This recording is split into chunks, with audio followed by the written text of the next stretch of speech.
पुण्यातील range hill परिसरामध्ये असलेल्या रेंजीला रेल्वे लाईन झोपडपट्टीवर आज सकाळी कारवाई करण्यासाठी रेल्वे प्रशासनाची बुलडोझर घेऊन आल्यानंतर स्थानिकांनी या कारवाईला विरोध केला। गेल्या 40 वर्षांपासून आम्ही या झोपडपट्टीमध्ये राहत असून आमचं पुनर्वसन करून झोपडपट्टीवर कारवाई करावी अशी मागणी आता रहिवाशांनी केली आहे। दलित पॅंथर संघटनेचे प्रमुख यशवंत नडगम यांच्या नेतृत्वाखाली या सगळ्या रहिवाशांनी खडकी पोलीस स्थानकावर मोर्चा काढत कारवाईचा निषेध नोंदवलेला आहे।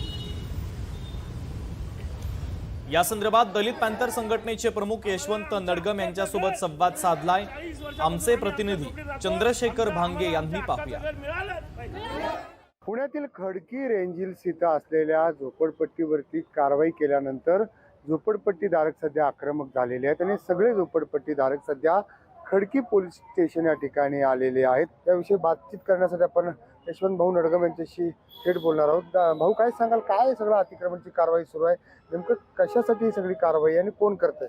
गेली 40 वर्षापासून ही लहान पोरं असल्यापासून आज त्यांचं इथं शिक्षण आहे। आज इथं इंग्लिश मिडियम शाळेमध्ये यांची मुलं विद्यार्थी शिकतात। आज याच्या लहान लहान पोरांचा तुम्ही इंटरव्ह्यू घेऊन बघा की त्यांचं बोलणं बघा, किती चांगलं स्मार्ट इंग्लिश बोलतात। आज एवढं सगळं चांगलं असताना विदाऊट नोटीसचं, विदाऊट काही परवानगी न घेता पोलीस प्रशासनाला हाताशी धरून येऊन झोपड्यांवरती कारवाई करतात। आज सकाळी आलेले बुलडोजर घेऊन आल्या पहिले एक कुत्रा मारला। पहिलं तर त्या बुलडोजरवाल्या आणि ते बुलडोजरवाले दारू पिऊन येतात, म्हणजे यांना असे बेवडे घेऊन ते मंदिर पाडले। आता मंदिरावरती यांनी जवळजवळ सगळ्यांनी हजारो लाखो रुपये जमा करून तिथं यांचं श्रद्धास्थान आहे, तिथं पूजा पाठ करतात। तर तुम्हाला कारवाई करायची असेल तर तुम्ही नोटीस देऊन तिथं कारवाई केली पाहिजे। 9/5/2023 ला रेल्वेने आदेश दिलाय की जोपर्यंत पुनर्वसन होणार नाही कारवाई करणार नाही। आता रेल्वे प्रशासनाने दिले, हे पुण्याच्या कलेक्टर साहेबांनी आदेश दिलाय की या झोपडीवरती कधी कारवाई करू नका, यांना पुनर्वसन झाल्याशिवाय यांचंही सोडू नका।